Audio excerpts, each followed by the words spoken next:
Welcome to the Behind the Curtain podcast, your real-world guide to real estate investment and property management.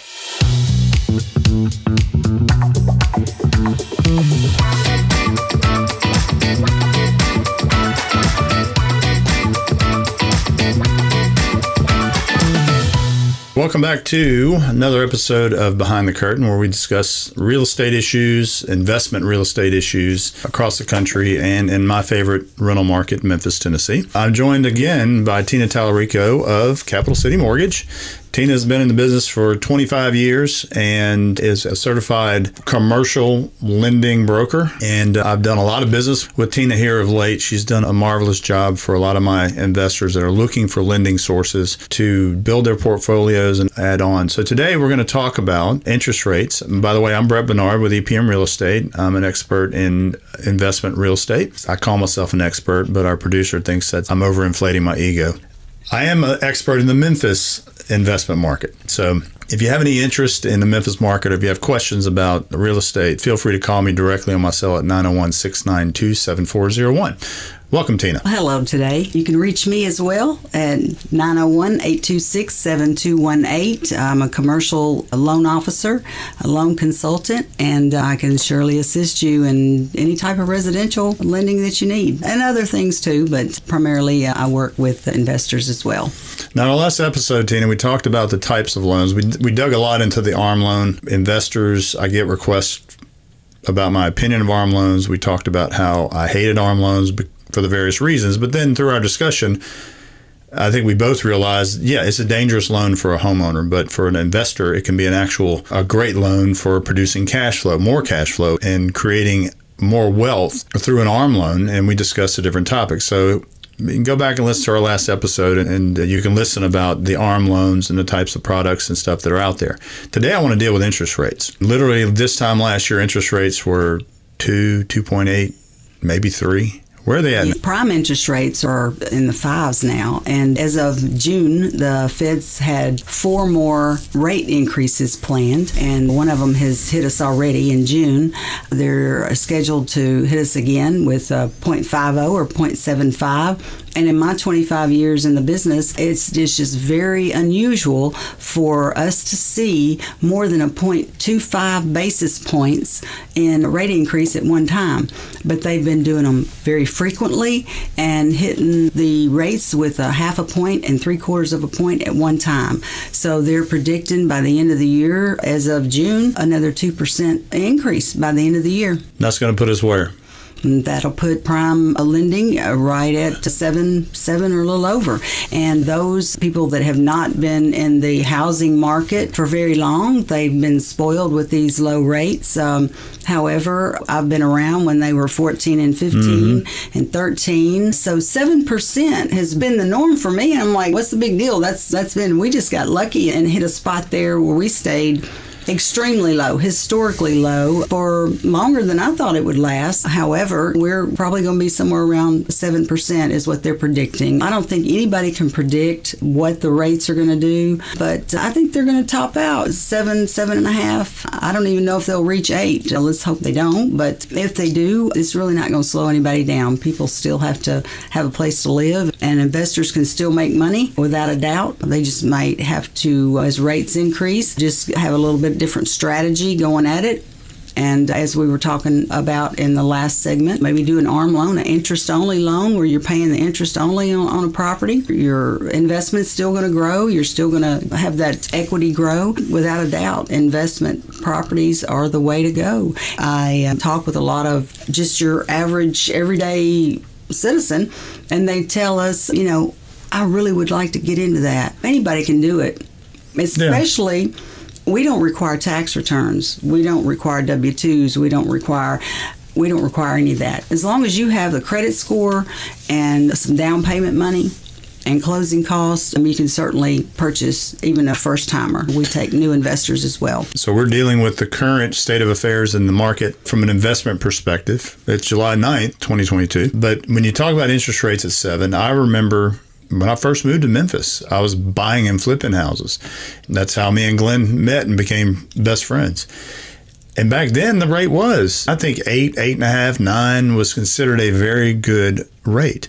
And then Obama got elected, rates went to 0, and then stayed there for a long time and slowly crept up to 1 to 2. So the last 15 years, we've had the privilege of, or that's 12 years, of very low interest rates. And there are some investors that started during that time that are now freaking out, saying, oh my God, the world's coming to an end. I can't, what am I going to do? But my older investors that have large portfolios, they remember the bad old days when you were paying 13, 14% and your cash flow was very slim. And they're not alarmed. They're still buying. I've done $4 million more in sales this first half of the year than I did last year.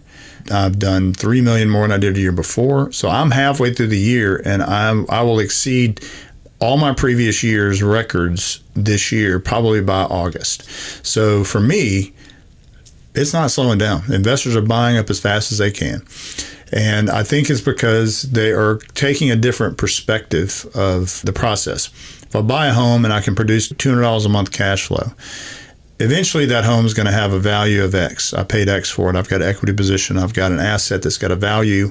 And they'll roll those assets, like you said earlier in our last segment, 1031, and take the cash and expand their portfolio. Or refinance some, take cash, which Mario's doing now. He's refinancing, taking that cash and buying an 8-house package.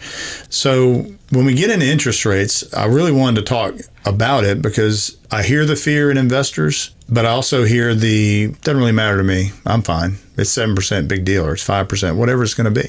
So I'm seeing both sides of it. My younger investors are the ones freaking out. Their hair's on fire. They're running for the hills.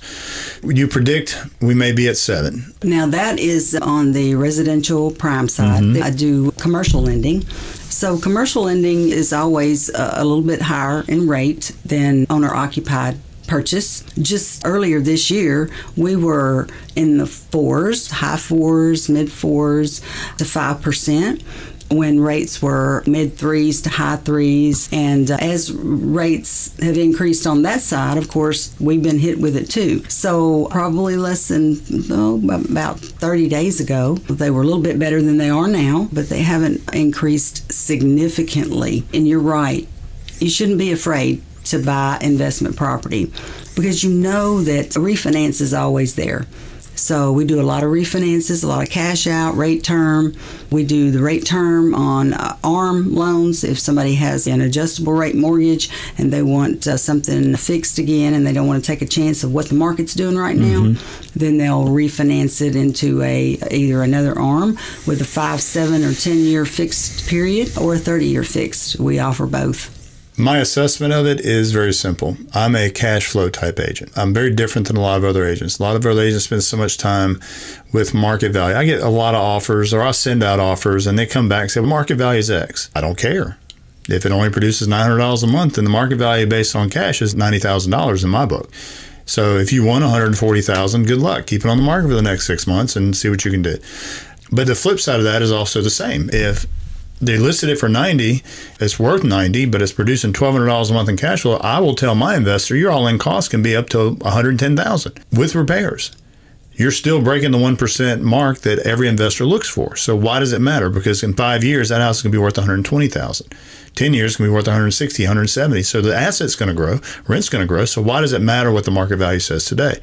So if I wanted to buy $110,000 rental property tomorrow, one house, and I want to do an ARM loan, I'm putting down 20%. What would be my current interest rate if I did that today? If I locked it in today, what would my rate be? You would be around probably a mid 7 to low 7 interest rate. And if I were to say I'm buying 10 properties, I'm doing $1 million loan, would that change the power of my lending options and interest rate? It will. If you're doing a portfolio, you're talking about doing purchasing a package, absolutely. The interest rates on those portfolios, I see most of my investors they're closing those with the ARM loans as well, because they're going to want to refinance them at some point. They may want to sell some of them off and keep the good. Sometimes they'll have a bad apple in there and they'll want to unload one of them. But typically investors they have a change of plans. They may purchase them thinking, hey, I'm going to sit on these and and rent them until they're paid off. That rarely ever happens. You have some investors that do that, but some that don't, You end up with, and I did quite a few sales this year for investors that I put out in Raleigh 4 years ago, and they bought $60,000, $70,000 homes, all in at 80. When the market peaked, I called a bunch of them and said, hey, if you've ever been thinking about selling and rolling that money 1031, now's the time to do it. And I put about 10 different of those properties on, and I think the average sold for $110,000, $115,000. So in 4 years, they saw $25,000, $30,000 increase in equity. I don't think that's going to happen again next year. I don't think it's going to happen the year after. The thing about Memphis, it steadily grows, but it grows at a slow pace. But at the same time, when the economy tanks, Memphis doesn't take a dive like everybody else. It just dips and then starts going back up. So it's a safe place to put your money. If you're having fun in the stock market today, you might want to consider taking some of that cash and throwing it into some real estate in Memphis. So for a commercial loan, I'm looking at 7%. And is that considered the good rate? It is. Okay. For commercial. We've seen 9 and 10% rates, and we may see that again. There's no way to predict that. But rates are running anywhere between 7.25% to 8.5%. Okay. And if you're doing a fix and rent or fix and flip, we offer those as well, where we loan 80% of the purchase of the property and we loan 100% of the rehab cost. It's a 12-month interest-only loan. We have options where you don't make any payments while you're rehabbing it. Investors are usually in and out of there in 3 or 4 months. And I have one in particular right now that purchased a property. It was in a trust, and the property was just dated. It was a very big 2-story, nice house. It was just had the 70s green and gold. And so she purchased it. They had it on the market for quite a while, and they could not sell it. After it sat on the market, she paid $100,000 for it. We loaned her $53,000 on that fix and flip. She also buys properties and holds them. She buys them and fixes them and holds and rents. But this particular one had so much equity in it that she decided to flip it. She put it on the market for $260 and sold it for $260. So that was a little bit of an unusual deal, but you can still make a pretty good bit of profit off of a fix and flip. So basically, if I find a home, they're asking $100,000 for it. A CMA says the market value is going to be $190,000. I put down 20%. Y'all loan me $80,000. I need $60,000 to get it ready for market. Y'all will loan me 100% of the $60,000. No payments or anything. Now, obviously, the loan's accruing interest through that year. So is that added back into the loan payout when the house closes? That is true. However, investors usually don't hold those rehab loans that long. There has been an occasion where they do. For any reason they have to. There are extension periods that you can get as well. But typically it's on average about 4 months is the time frame that they hold them. But that's the interest rate for the loan and the rehab money. The interest rate is running in the 8s on those. It's running in the 8s. I tell my investors, look, what are you going to have it? Less than 6 months, 3 or 4 months, you're not talking about a lot of interest there. So they don't let that hold them back. They're counting that interest that they're paying into their profitability. So you're right. If it's $1,000 and you've got a mark of 50, 60 grand you're going to make on the house, it's not really a significant number. So it's a good place to go because those houses are out there that your average home buyer can't purchase, and the door's wide open for investors for those. So I'm going to have to come talk to you about that. I was a very big landlord at one time in New Orleans, Louisiana, where I'm from, and a real estate developer. And me and my partner had 40 homes in New Orleans. And it had gotten to the point where we were driving down at the beginning of each month with guns on our hips, going in the neighborhoods to collect our rent because we weren't getting paid. They were falling behind. And we mortgaged ourselves to the hilt because we were doing developments. We had tons of cash, and we didn't want to use our cash. The best thing that ever happened to me was Katrina came through and wiped out every single one of them. Insurance paid out. I lost a good chunk of change, but I walked away from it. It was a nightmare. And I've heard those horror stories from a lot of investors who just buy into a property with the wrong idea. They don't understand you've got someone else living in your home. You've got someone else that's going to break stuff in your home that you're going to have to repair. You've got someone else's life who, if something goes wrong in their life, you're not going to get your rent on time. But that's par for just borrowing money. And so I want to talk to you about that. I got out of it because I just was so burnt, but I think my wife's been pushing me to get back into it, but I love what I do. I love being an agent. I don't have anything at risk. I'm out there pounding the payments for my investors, making money, having fun, and I just don't want the stress. My life's so good right now. So in commercial lending, we're looking at 8 or 7% possibly today. Yes, mid-sevens. Fix and flips, you're looking at maybe 8%. We've talked a lot about ARM loans. Are there other fixed products out there, 15-year term loans that investors may want to get? Because all they want to do is buy it, lock in a rate, break it even for 15 years so it's paid off, and then keep it in their portfolio as a cash flow asset, or sell it and take the money and put it somewhere else and build wealth that way. Not everybody's in for the day-to-day cash flow. I've got investors that simply want to break even. They don't care because they know the value is going to go up, rents are going to go up, and eventually that asset's going to pay cash, but they're more interested in the long-term asset itself. And that renter is paying for their home, and they're going to have those homes when they retire, and that's just that extra income they have with their retirement. They can live a little bit better. It's a pretty good deal. As far as the different types of financing, 30-year fixed is popular, and it's only been really in the last few months that we've seen the ARM loans really come back. However, we do offer 30-year fixed rates and the ARM loans. You have shorter terms, like 15 years. So basically pick your term, 10, 15. Yeah, and as far as the programs go, we offer financing, as I mentioned in the other segment, 1 to 4 family, 1 to 4 unit single family homes. We lend on Airbnbs, which are short-term rentals, long-term rentals. We also lend on PUDs, non-warrantable condos. So Really? If you have a condo that's not warrantable, we can do those. A lot of times you can't purchase a condo in a building that's not completed. It's just a wide range of things. What about new builds? I've got a project going on right now. Builder bought 70, almost 80 lots near the Amazon Nike plant. I just wrote contracts on 7 properties for 2 different investors of mine. And when those are completed, they're brand new rental properties. Quite nice, actually. So what they're doing is taking some of these older neighborhoods, tearing down and rebuilding new rental properties. So in that case, I think these guys they're going to have to obviously lend. So I'm wondering at what point, so you can't write the loan until that house is finished and been permitted, cleared, and ready for market? Or can you lend on pre-construction? We lend on the lot. Okay. We lend on the construction. We do it all. Okay. So I have a builder now who is purchasing 2 lots. He owns lots elsewhere. However, he decided to throw up a couple of houses in another subdivision, and we finance the lots as well as the construction. Yeah, so we do ground-up construction. The fix and flips or fix and rent, which are the rehab loans.